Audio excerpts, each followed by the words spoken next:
자, 여러분, 오늘 말씀은 창세기 37장 5절에서 11절까지 말씀이에요. 창세기 37장 5절에서 11절까지 말씀, 구약성경 56페이지에 있어요. 친구들 한번 찾아보세요.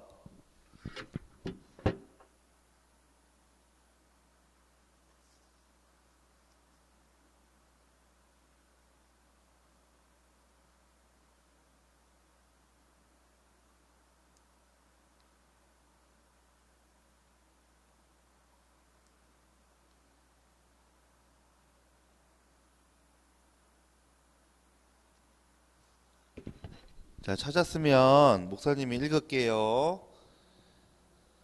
요셉이 꿈을 꾸고 자기 형들에게 말하매 그들이 그를 더욱 미워하였더라. 요셉이 그들에게 이르되 청하건대 내가 꾼 꿈을 들으시오. 우리가 밭에서 곡식단을 묶더니 내 단은 일어서고 당신들의 단은 내 단을 둘러서서 절하더이다. 그의 형들이 그에게 이르되 내가 참으로 우리의 왕이 되겠느냐, 참으로 우리를 다스리게 되겠느냐 하고 그의 꿈과 그의 말로 말미암아 그를 더욱 미워하더니 요셉이 다시 꿈을 꾸고 그의 형들에게 말하여 이르되 내가 또 꿈을 꾼즉 해와 달과 11별이 내게 절하더이다 하니라. 그가 그의 꿈을 아버지와 형들에게 말하매 아버지가 그를 꾸짖고 그에게 이르되 내가 꾼 꿈이 무엇이냐, 나와 내 어머니와 내 형들이 참으로 가서 땅에 엎드려 내게 절하겠느냐. 그의 형들은 시기하되 그의 아버지는 그 말을 간직해 두었더라. 아멘. 여러분, 오늘부터 성경학교예요. 오늘 친구들 너무너무 반갑고 또 화면으로라도 이렇게 얼굴을 볼 수 있어서 너무너무 좋은 것 같아요. 우리 친구들 오늘부터 성경학교인데요. 이번 성경학교에서 우리가 다루고자 하는 주제는 요셉 이야기예요. 여러분들이 교회를 다니면서 요셉 이야기는 많이 들어보았던 이야기 중에 하나일 거예요. 그죠? 특별히 오늘 본문은 요셉이 꿈을 꾼 장면이었는데 요셉이 어떤 꿈을 꾸었는지 여러분들이 알고 있죠? 요셉이 꾼 꿈, 이 꿈이 어떠한 의미인지를 오늘 말씀을 좀 함께 나누어 보려고 해요.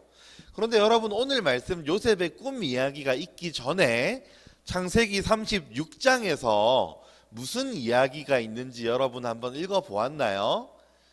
창세기 37장에서는 요셉 이야기가 나오는데요. 창세기 36장을 보면 족보 이야기가 나오고 있는 걸 볼 수 있어요. 여러분, 창세기를 읽어보면 우리가 옛날에 요한복음 하기 전에 창세기 다루었지만 굉장히 재미있는 기록을 알게 돼요. 바로 야곱의 족보와 에서의 족보를 비교하고 있는 장면이에요. 여러분, 야곱이랑 에서는 형제지간이에요. 그죠? 야곱과 에서는 형제지간이에요. 우리가 아는 것처럼 야곱은 하나님의 선택을 받은 사람이었고 에서는 그렇지 않았어요. 그런데 여러분, 야곱과 에서가 살았던 삶을 비교해 보면 참 이상해요. 하나님의 선택을 받았다고 하는 야곱은 진짜 힘든 삶을 살았고요. 에서는 그렇게 힘들지 않게 살았어요. 요셉이 등장하는 37장 직전에 야곱이 사랑했던 여인인 또 요셉의 어머니인 라헬의 죽음에 관한 이야기가 나오고 이어서 야곱의 족보가 간단하게 나오는데요. 4명의 아내에게서 얻은 12명의 아들 이름을 쭉 언급하면서 어떤 설명이 없어요. 그리고 그 다음에 에서의 족보가 등장하는데 여러분, 에서의 족보랑 야곱의 족보를 비교해 보면 야곱의 족보가 너무너무 초라해요.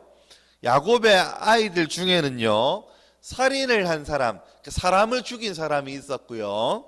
야곱의 딸 가운데는 부끄러운 일을 당한 딸이 있었고요. 야곱의 아들들은 오늘 우리가 내일 또 다루겠지만 의논해가지고 동생 요셉을 죽이려고 하다가 노예로 팔아버리기도 해요. 그런데 여러분, 에서의 족보는 어떨까요? 에서는 3명의 부인을 통해서 5명의 아들을 두었는데요. 세일산이라고 하는 그 산을 점령하고 에서의 후손은 족장이 되고 왕이 되고 엄청난 세력의 가문을 형성했어요. 왜 이렇게 창세기는 에서 가문의 족보를 화려하게 기록해 놨을까요? 여러분, 비교해서 어떤 집안이 되고 싶냐고 물어보면 우리가 하나님이라고 하는 걸 생각하지 않고 그냥 어떻게 살고 싶니?라고 물어봤을 때 100이면 100 에서와 같은 삶을 살고 싶을 거예요. 에서와 같은 그런 인생을 살고 싶을 거예요. 야곱은 가난했어요. 기근, 그러니까 가뭄이 들었을 때 먹을 걸 얻기 위해서 자기의 아들들을 이집트, 애굽으로 곡식을 구하러 보내야 했어요. 그런데 또 이 아들들이 양을 직접 쳐야 할 만큼 부자가 아니었단 말이죠. 근데 에서는 어땠나요? 에서는 부자였어요. 최고의 세력가였고 자손 대대로 복을 받았어요. 여러분, 야곱의 아들들은 많이 다투었는데 에서의 아들들, 에서의 부인이나 자식들이 다툰 일도 없고 사람을 죽인 일도 없고 남에게 사기를 당하거나 남에게 사기를 친 일도 없었어요. 인간적으로 에서는 아주 남자다운 성격을 가지고 있었고 가족을 특별하게 사랑하는 사람이었고 동생 야곱에게 여러 번 속았지만 보복하지 않는 멋진 사람이었어요. 이렇게 에서의 성공적인 족보를 소개하고 난 다음에 야곱의 이야기로 돌아오면서 오늘 요셉 이야기를 하고 있는 거예요. 여러분, 요셉은 야곱의 11번째 아들이에요. 그런데 야곱이 이 요셉을 너무너무 사랑하고 편애했어요. 여러분, 어머니를 먼저 잃은 아들이어서 그랬을 수도 있고 요셉의 어머니 라헬에 대한 책임감 때문에 그랬을 수도 있는데 특별하게 사랑했단 말이에요, 이 요셉을. 목사님도 이제 아이가 태어나가지고요 축하해주는 눈빛을 발사해야지, 그죠? 아이가 태어나가지고 목사님 가정에 셋째가 태어났어요. 그래서 하늘이 영광이, 셋째 이름은 우주가 태어났는데 이제 우주가 갓난아기니까 여러분 뭘 먹겠어요? 쭈쭈나 분유 같은 거 먹겠죠. 그래서 엄마가 쭈쭈를 먹이려면 목사님 집은 모유 수유를 하니까 늘 엄마가 아이를 안고 이렇게 젖을 먹인단 말이에요. 그러니까 세상에 영광이가 갑자기 손가락을 빨기 시작해요. 그런 일이 없었거든요. 근데 갑자기 손가락을 빨기 시작하고 엄마한테 더 와서 안기려 그러는 모습을 보게 돼요. 하늘이는 나이 차이가 많이 나니까 그렇지 않은데 영광이는 5살짜리니까 올해 6살 됐구나. 그러다 보니까 아무래도 엄마 사랑을 더 많이 받고 싶은 그런 모습이 영광이한테 보이는 거예요. 근데 지금 여러분, 야곱의 11번째 아들이면 얼마나 많이 동생이겠어요? 형들이 볼 때는 엄청 어린 동생이겠죠. 그런데 이 동생을 특별하게 사랑하는 아버지의 모습을 보면서 형들의 마음이 상했다는 거예요. 특별히 여러분, 야곱은 이 요셉에게 채색 옷이라고 하는 것을 입혔어요. 여러분, 요즘에는 우리가 옷에 색깔 들어간 게 뭐가 그렇게 대단한 일이겠어요. 그런데 그 당시에는요, 옷을 염색하는 것도 굉장히 힘든 시절이에요. 그 옛날이니까. 그래서 그 당시에 채색 옷이라고 하는 거는 굉장한 옷이었어요. 다시 말하면 이 요셉에게만 채색 옷을 입혔다고 하는 것은 단순히 요셉에게 일을 시키지 않겠다는 의미가 아니고 형제들을 관리 감독시키겠다는 의미도 포함되어 있어서 굉장한 의미가 담겨 있는 거죠. 그러니까 형들이 생각할 때는 어떻게 생각되겠어요? 와, 이 지금 10명이나 더 많은 형들이 있는데 요셉에게만 채색 옷을 입혔네. 요셉이 우리를 다스리게 하겠네. 아버지 모든 재산을 요셉에게 주려고 하겠네 라고 하는 생각이 든단 말이에요. 그러니까 형들이 이 요셉을 따돌리고 이 형들이 요셉을 뭐라 하기에 굉장히 좋은 그런 상황이겠죠. 여러분, 11명의 형이니까 이 형들 11번째 아들이니까 나이 차이가 얼마나 많이 나겠어요, 형들이랑. 그런데도 아버지가 요셉만 예뻐하고 채색옷 관리 감독을 시킬 수 있는 채색옷을 입혔단 말이에요. 근데 이런 상황에서 요셉이 꿈을 꿨어요. 요셉이 그냥 나 이런 꿈 꿨어 말 안 하고 마음에만 갖고 있으면 좋을 법한 꿈이었어요. 목사님 생각에는 요셉이 이 꿈에 거창한 의미를 부여하지 않은 것 같아요. 그냥 기분 좋은 꿈이니까 형들한테 말을 한 것 같아. 이게 철이 없어가지고 만일 요셉이 이게 진짜 하나님이 주신 꿈으로 생각했다거나 이 꿈에 진짜 의미가 있다고 생각했으면 형들에게 말하면 안 되는 꿈이었던 것 같아요. 그냥 개꿈으로 생각했든지 아니면 또 형들의 마음을 알았다면 절대로 말할 수 없는 이런 기분 좋은 꿈이었을 거예요. 여러분, 목사님은요 꿈을 잘 안 꿔요. 이상하죠? 여러분들은 꿈을 잘 꾸는지 모르겠는데 목사님은 1년에 꿈을 한 5번도 안 꾸는 것 같아요. 거의 꿈을 안 꾸는데 목사님은요 꿈을 꿀 때가 있어요. 가끔 어떨 때 꾸냐면 옛날에는 설교하기 전에 너무 긴장하면 꿈을 꿨어요. 그러니까 어떤 꿈이냐면 설교를 하기 위해서 이렇게 강단에 섰는데 갑자기 막 사람들이 킥킥킥 거리면서 막 웃는 거예요. 그래서 목사님이 무슨 일인가 하면 딱 봤더니 막 잠옷 바지를 입고 설교하려고 서 있다든지 막 이런 꿈을 꾼다든지 아니면 또 어떤 꿈을 꾸냐면 설교하려고 올라갔는데 설교 원고가 없어진 거예요. 열심히 준비해서 써서 올라간 목사님 지금 여러분들한테 설교할 때도 원고지가 있거든요. 이렇게 이 원고지가 있어요. 이 원고지를 잃어버리고 올라간 거예요. 그래서 깜짝 놀래가지고 쩔쩔매는 꿈을 꾼다든지 그런 꿈들을 꿀 때가 있어요. 가끔 너무 긴장하면 대단한 의미가 있는 꿈은 아니겠죠.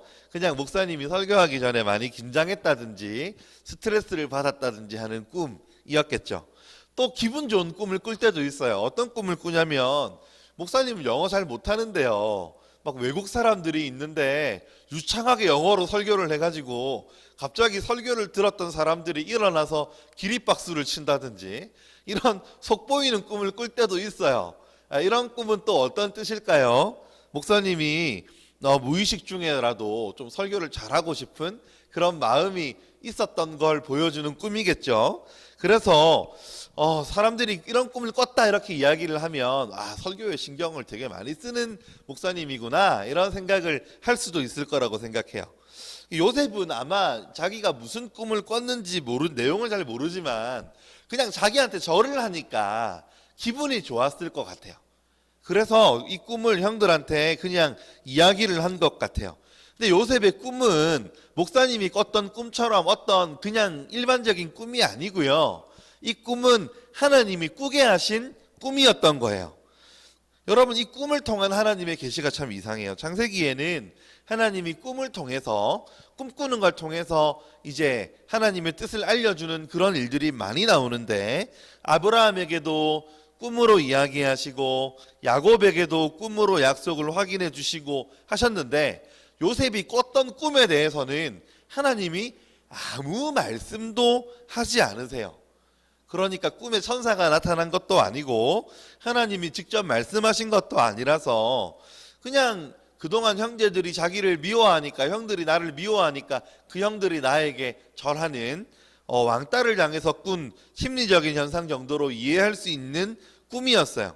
만약에 요셉이 이 꿈을 꾸고 진짜 앞으로 형들이 나를 섬기게 될 거고 나는 유명한 사람이 될 거라고 이해했다면 이건 좀 착각이었어요.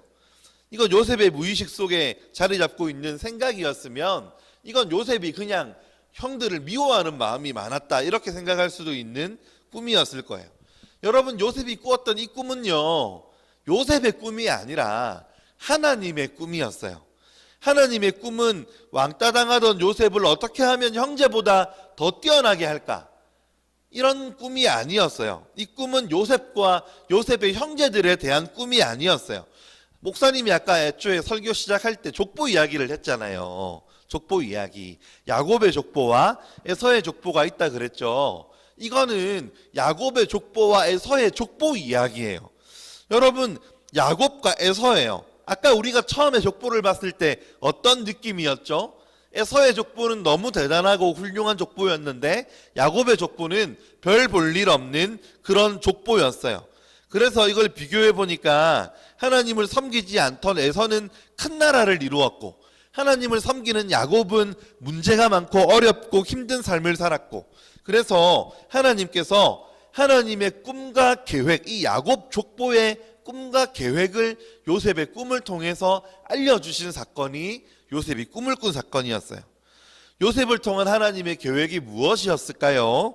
하나님이 요셉을 가장 강한 나라였던 애굽의 총리로 세우셔가지고 산골짜기의 어떤 왕보다 애굽이라고 하는, 이집트라고 하는 그 당시 오늘날 미국보다 강한 초거대 나라의 2인자 총리로 세우려고 하는 그런 족보였을까요? 그렇게 요셉이 총리가 되면 이 세일산에 거주하던 이 형 에서의 족보보다 더 대단한 사람이 되는 것이라서 하나님이 이런 꿈을 꾸게 했을까요? 아니에요. 하나님의 꿈은 그런 게 아니었어요. 요셉이 이집트의 애굽의 총리가 된 건 성공일까요? 그렇게 볼 수 없어요. 왜냐하면 요셉이 이집트의 총리가 되었기 때문에 이스라엘 백성들은 어디로 들어가서 살아야 했나요? 이집트로 들어가서 살아야 했어요. 그런데 이집트로 들어가서 이스라엘 백성들이 이집트 안에서 귀족층이 되었나요? 아니에요. 이집트에서 노예가 되었어요. 노예가. 그러니까 요셉이 총리가 된 건 이스라엘 백성들이 노예 생활하기 위해서 총리가 된 것이었어요. 이걸 어떻게 성공이라고 부를 수 있겠어요? 자기 민족을 아예 종살이하게 만든 게 어떻게 그게 성공이고 뛰어난 업적일 수 있겠어요?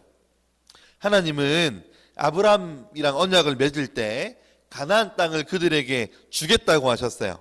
하나님은 가나안을 아브라함이 하나님이 가나안 땅을 아브라함 자손에게 주신다는 표적이 뭔지를 물었고, 하나님은 아브라함의 자손이 이방의 객이 되어서 400년 동안 종살이를 하다가 큰 민족을 이루어서 가나안을 차지하게 될 거라고 이야기하셨어요. 여러분, 말이 400년이지 진짜 오랜 시간 전이에요. 우리나라가 지금 400년 전으로 돌아가면 조선시대로 돌아가죠. 엄청난 시간의 후퇴예요. 근데 여러분, 요셉의 형들이 요셉에게 절을 하리라는 건 요셉이 성공할 거라는 의미가 아니고 하나님이 요셉을 통해서 그들을 이집트 땅으로 인도할 거라는 의미일 뿐이에요. 요셉의 형제들, 요셉의 부모님들이 절을 하게 될 거라는 거는 요셉이 다른 형제들보다 더 출세하고 높은 사람이 된다는 뜻이 아니고 야곱의 자손이 이방이 객이 되도록 인도하시고 아브라함에게 하셨던 약속을 성취하게 될 거라는 거예요. 하나님이 아브라함에게 약속하실 때 네 자손이 400년 동안 종살이 할 거야 라고 약속하셨는데, 이 아브라함의 아들 이삭의 아들 야곱의 아들 요셉을 통해서 이 야곱의 자손 이스라엘이 이집트 땅으로 들어가서 400년 동안 종살이를 하게 된다는 거예요. 그러니까 여러분, 이거는 성경이 이 요셉이 나중에 이 꿈을 통해서 총리가 된다고 하는 것, 요셉이 이집트의 총리가 된다고 하는 걸 성경은 성공이라고 말하지 않아요. 우리는 요셉이 총리가 되면 성공인 것 같아요. 높은 자리에 올라가면 성공인 것 같고 요셉이 그런 꿈을 꾸었다고 이야기하는데 성경은 그렇게 말하고 있는 적이 한 번도 없다는 거예요. 요셉이 이 꿈을 꾼 건 하나님의 꿈이었고 하나님은 이 꿈을 통해서 아브라함에게 하셨던 약속을 이루실 거라는 거예요. 그런데 우리는요, 자꾸 이 이야기를 성공 이야기로, 출세 이야기로 읽어요. 요셉의 형들도 이 꿈을 출세 이야기로 읽었어요. 요셉의 형들이 이 꿈을 요셉이 출세해서 우리보다 잘 나가고 우리를 다스리는 꿈으로 읽었기 때문에 형들은 요셉을 미워했어요. 여러분, 요셉이, 물론 야곱이 요셉을 질투할 수밖에 없을 만큼 채색 옷을 입히고 요셉을 집안의 상속자로 삼으려고 했기 때문에 형들이 미워했겠지만 이 꿈을 듣고 요셉이 그런 생각을 하고 있을까봐 형들은 더 미워했던 거예요. 우리도 그런 실수들을 종종 해요.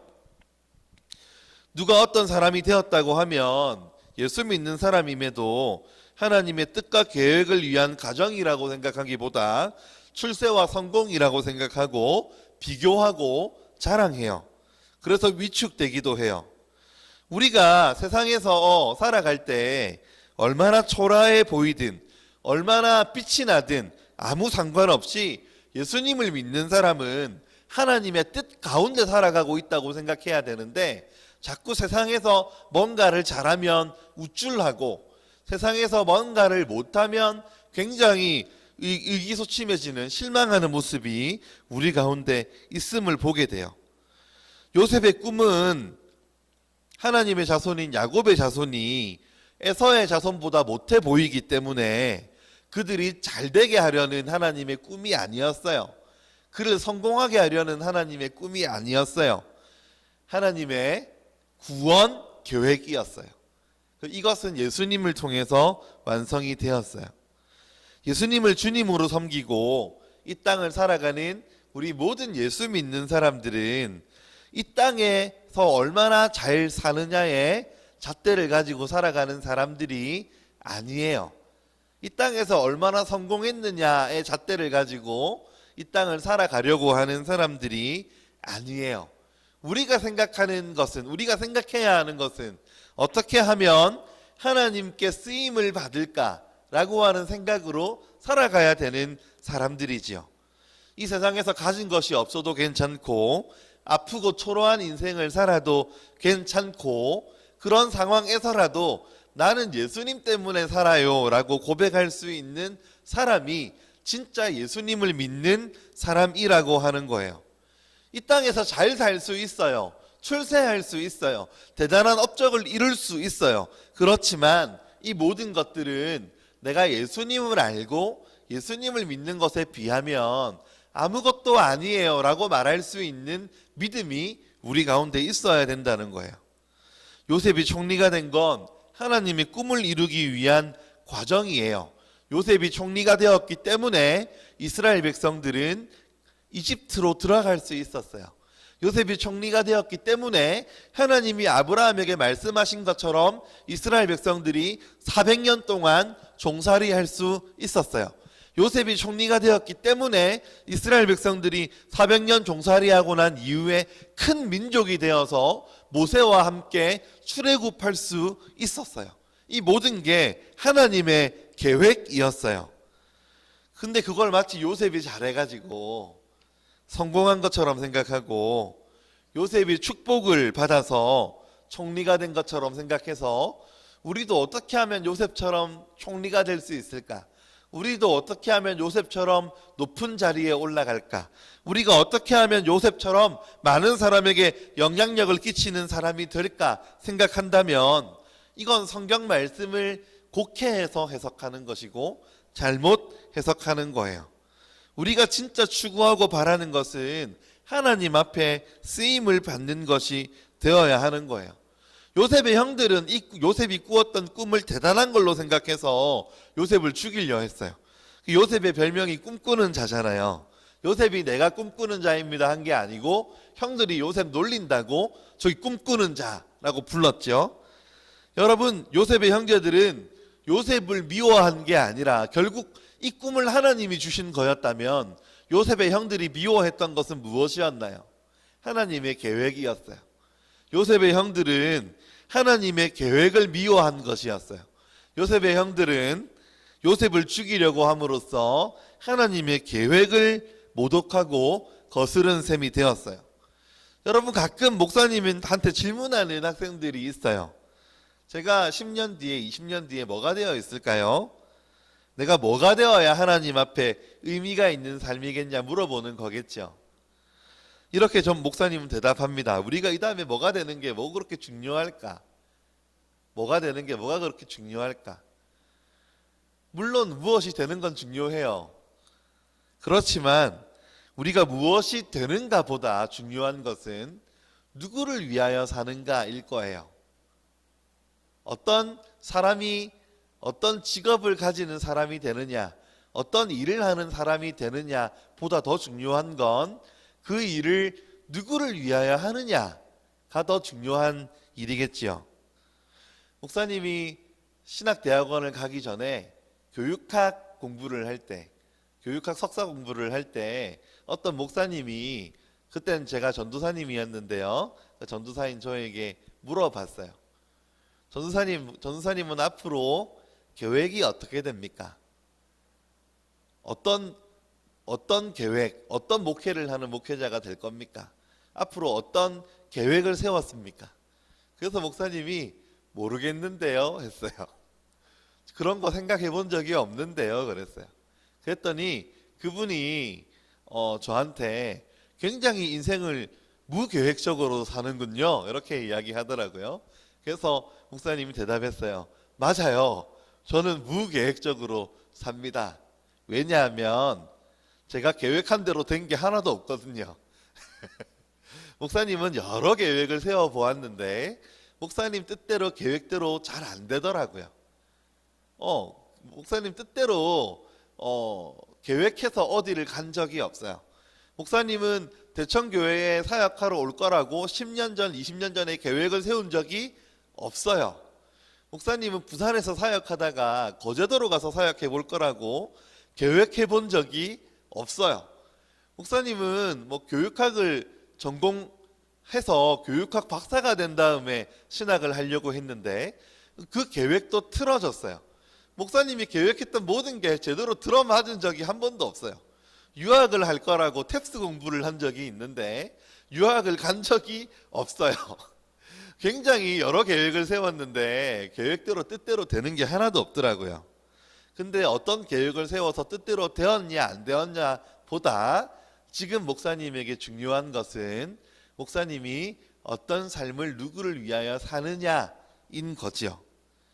여러분, 우리가 내 계획이, 내 뜻이 내가 하나님의 계획 안에 있다고 하는 것이 확실하다면, 내가 하나님을 믿고 하나님이 나를 하나님을 위하여 사용하실 것이 확실하다면, 그러면 내가 지금 요셉처럼 모함을 받든 형들이 미워하든 나중에 요셉이 겪게 되듯이 옥에 갇히고 형들에게 배신당하고 웅덩이에 빠지고 어떤 상황을 만나더라도 그 모든 억울하고 어렵고 힘든 상황들이 하나님의 계획 안에 있는 것이라고 믿을 수 있지 않을까요? 우리가 성공한 순간뿐만이 아니라 우리에게 어려움이 찾아온 순간이라고 하더라도 내가 하나님을 위하여 산다고 하면 그 모든 어려움들이 하나님의 계획 안에 있는 시간들일 거예요. 요셉이 그랬던 것처럼. 우리가 다음에 더 다루겠지만 성경에서 요셉을 형통하다고 불렀을 때 하나님이 요셉이 형통하였더라고 말씀하셨을 때 요셉은 감옥에 있었어요. 너무너무 억울한 일을 당해서 감옥 안에 있을 때 하나님은 요셉에게 형통했다라고 말씀하셨어요. 요셉의 인생에 있어서의 형통은 아니었겠죠. 감옥에 갇히는 게 어떻게 형통하다고 말할 수 있을까요? 그 형통은 하나님의 계획이 순조롭게 진행되는 형통이었어요. 하나님의 계획 안에 요셉은 있었기 때문에 요셉이 감옥에 갇히더라도 그것은 형통이었어요. 사랑하는 초등부 친구들, 목사님은요, 여러분들을 보면 가끔 가슴이 짠할 때가 많아요. 목사님은 나이가 어린 친구들을 볼 때마다, 여러분들 나이가 어리다 그러면 기분 나쁠지 모르겠지만 나이가 어린 친구들을 만날 때마다, 어린 아이들을 볼 때마다 마음에 슬픔이 찾아와요. 장래가 기대되고 장래가 막 기쁘고 이런 마음이 들기보다는 목사님이 여러분들을 바라보면, 목사님 독특한 건지 모르겠지만 목사님이 여러분들을 바라보면서 1차적으로 느끼는 감정은 슬픔이에요. 앞으로 얼마나 많이 고생할까, 얼마나 많은 아픔들을 겪어야 할까, 아직까지 겪어보지 못했던 수많은 이별의 아픔, 소외의 아픔, 뭐 이런 내 뜻대로 안 되는 아픔, 이런 것들을 겪어야 할 텐데 어떻게 잘 겪어낼 수 있을까? 내 기대대로 되지 않는 아픔, 이런 것들을 많이 알고 경험해야 할 텐데 어떻게 이걸 다 겪을까? 겪어본 사람으로서 그런 슬픔, 그런 생각이 들 때가 있어요. 근데 여러분, 그런 상황이 여러분들에게 찾아온다고 하더라도, 요셉처럼 억울한 일이 생기고 친형들이 자기를 죽이려 하고 노예 생활을 해야 하는 그런 상황이 여러분들에게 찾아와서 내 인생이 이게 뭔가, 왜 이렇게 힘들지, 왜 이렇게 어렵지, 왜 내 뜻대로 되는 게 하나도 없지 라고 하는 생각들이 나에게 찾아올 때라고 하더라도 여러분 기억해야 할 것은 그 상황이 여러분에게 형통한 상황일 수 있어요. 하나님의 계획 안에 있는 시간들일 수 있어요. 하나님께서 우리의 삶을 인도하신다면 너무 힘들지만, 너무 자신이 없지만 그 모든 상황 가운데서 그 뜻이 이루어지이다 라고 고백할 수 있는 것이 우리가 믿는 기독교 신앙이에요. 사랑하는 친구 여러분, 목사님은 여러분들이 잘 되기를 바라요. 목사님은 여러분들이 사랑받는 아이로 자라나기를 바라요. 여러분들의 인생에 아무런 어려움이 없기를 바라요. 여러분들이 세상에 어떤 사람들보다 영향력 있는 사람이 되기를 바라요. 그래서 목사님은 여러분들이 다른 사람들보다 돈도 많이 벌고요, 좋은 직장도 가지고요, 좋은 사람도 만나고요, 세상에서 성공해가지고 그 성공한 것으로 많은 사람들에게 아낌없이 나누어져도 부족함이 없을 만큼 성공한 인생들을 살기를 바라요. 그래서 여러분 기도하면 다 그런 인생을 살 수 있어요 라고 말하면 그건 거짓말하는 거예요. 우리 중에 누군가는 아픈 인생을 살 거예요. 우리 중에 누군가는 뜻대로 되지 않는 삶들을 살아갈 거예요. 그런 삶들을 살아가면서 내 인생은 왜 이렇지? 나는 왜 이렇게 힘들지? 라는 상황이 여러분에게 닥치는 친구들이 분명히 있을 거예요. 그렇지만 그 모든 상황이 하나님의 계획 아래에 있음을 믿는 여러분들이 되기를 바랍니다. 목사님 제자 중에요, 세범이라고 하는 친구가 있어요. 목사님이 서동교회에 있을 때 만났던 친구인데요, 중1 때 이 친구를 처음 만났어요. 중학교 1학년일 때. 중학교 1학년일 때 처음 만났던 이 세범이는요, 등에 용문신이 있는 친구였어요. 중1인데 여자아이인데 등에 용문신이 있는 친구였어요. 여자아이인데 친구들을 때려가지고 소년원에 막 왔다 갔다 하고, 중1인데 중3 언니를 때려가지고 막 그렇게 하는 아주 멋진 친구였어요. 보통 아니죠, 그죠? 교회에서 목사님은 담배를 안 피니까 냄새가 나서 막 쫓아가 보면 화장실에 보통 가서 피웠기 때문에 애들이 담배를, 화장실이 없어서 옥상 올라가 보면 교회 옥상 올라가 가지고 담배를 피고 있는, 교회 다른 친구들을 막 때리고 있는 이런 멋진 친구였어요. 왜 그렇게 사냐, 너는 왜 그러냐 라고 물어보니까 어머니 아버지가 사이가 되게 안 좋았어요. 이 친구는 그런 형편에서 살았어요. 어머니 아버지가 이 친구를 고등학생일 때 놓았어요. 고등학생일 때 결혼을 해서 이 친구를 낳았어요. 근데 아버지가 굉장히 술을 많이 마시는 분이었어요. 그래서 심심하면 이 세범이랑 세범이 어머니를 때리는 분이었단 말이죠. 그래서 한 번은 목사님이 이 세범이 친구네 집에 가정신방을 가기로 했는데, 가정신방을 가려고 했는데 그날 아침에 세범이가 목사님 우리 집에 못 와요 라고 이야기를 했어요. 왜? 너 니네 어머니가 좋아한다는 선물도 샀고 목사님이 가서 신방 가서 전할 말씀도 준비했는데 왜 못 가니 했더니 아버지가 어머니를 죽도록 때리고 어머니는 병원에 가셨고 집안 가구가 다 부서져서 집에 못 와요 라고 했어요. 그래도 이 친구가 어떻게 교회는 잘 나왔어요. 이 친구 때문에 서동교회 중고등부는 부흥했어요. 교회 나오지 않으면 친구들을 때려서라도 데리고 왔기 때문에 친구들 숫자가 많이 늘었거든요. 여러분, 이런 친구가 뭘 할 수 있을까요? 심심하면 소년원에 들락거리고, 심심하면 학교를 가지 않고, 담배를 피고 몸에 문신이 있고 여자아이가 이랬던 친구가 뭘 할 수 있을까요? 목사님 스스로도 이 친구가 뭘 할 수 있을 거라고 하는 기대가 없었어요. 어떻게 하면 얘가 정상적으로 살 수 있을까라고 하는 기대가 없었어요. 근데 여러분, 이 친구가요, 그래도 교회는 꾸준히 다녔어요. 이상하게 예배 시간에 맨날 눈 감고 누워 있는데요, 무표정인데요, 항상 제일 뒷자리에 팔짱을 끼고 앉아는 있었어요. 왜 올까? 그게 궁금했어요.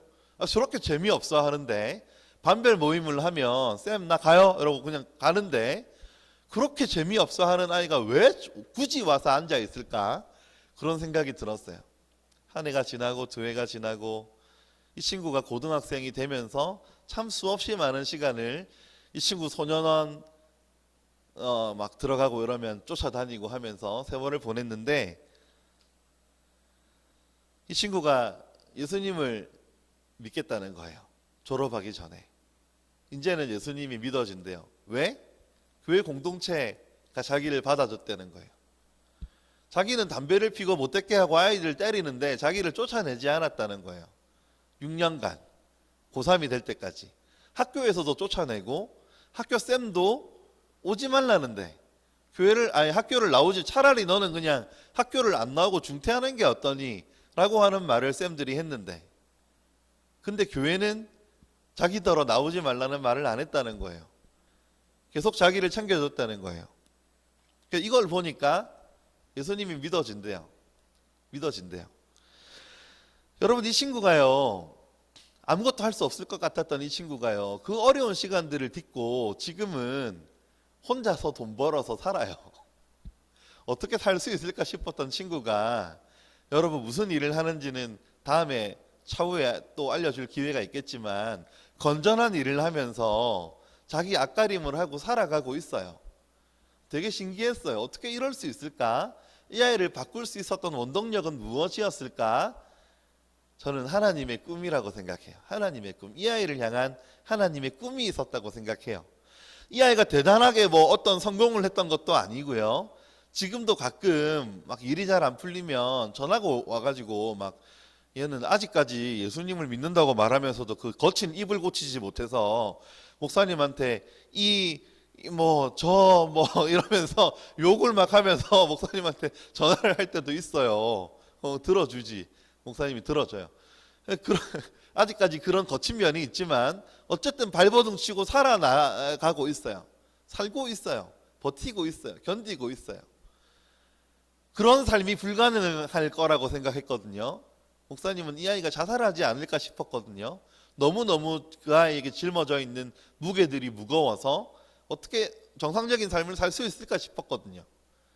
근데 그런 환경에 있었어도, 그런 아픔이 있었어도, 집에 가면 맨날 아버지한테 두들겨 맞았어도 하나님이 이 아이에게 대한 꿈이 계셨기 때문에 이 아이는 지금도 살아있어요. 너무 감사하죠. 사랑하는 초등부 친구들, 우리 교회는 목사님이 사역했던 소동 지역과 멀지 않지만 여러분들이 지니고 있는 환경들이 그 지역보다는 대부분 좋은 것 같아요. 조금 더 좋은 환경에서 여러분들은 살고 있는 것 같아요. 그래서 여러분들이 어려움을 잘 모를 수도 있을 것 같아요. 그 또래 아이들보다는. 근데 여러분, 재물에 많고 적음이 어려움은 아니더라고요. 부모님이 어떤 분이냐가 내 어려움의 전부는 아니더라고요. 여러분, 우리 친구들도 충분히 고민되고 어려운 문제들이 여러분들에게 있을 수 있다고 생각해요. 요셉이 겪었던 정도로 극적인 건 아니더라도 내 안에 답답함과 어려움들이 있을 거예요. 그 모든 상황 가운데 나를 거기에 두도록 허락하신 하나님의 형통이 있을 거라고 생각하고, 나를 향해 가지고 계시는 하나님의 꿈이 있다고 생각하고 믿어봐요. 견뎌봐요.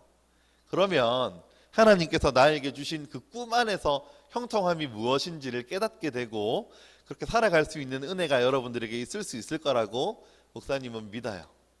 먼 훗날에 여러분, 목사님이 이 세범이라는 아이를 중1 때 만나서 지금 이제 30이 다 돼가는, 아직 30이 되지는 않았지만 좀 있으면 30이 되는 이 아이, 목사님이 만났듯이 여러분들이 그 아이를 보면서 기특함을 느끼듯이 여러분들이 초등학생이지만 중학생이 되고 고등학생이 되고 대학생이 되었을 때 목사님이 그때 여러분들의 소식을 들으면서 여러분을 향한 하나님의 꿈이 있었구나, 그게 너무 감사하다, 이렇게 고백할 수 있는, 여러분들도 그렇게 고백할 수 있는 시간들이 우리에게 찾아올 수 있기를 주님의 이름으로 축복합니다.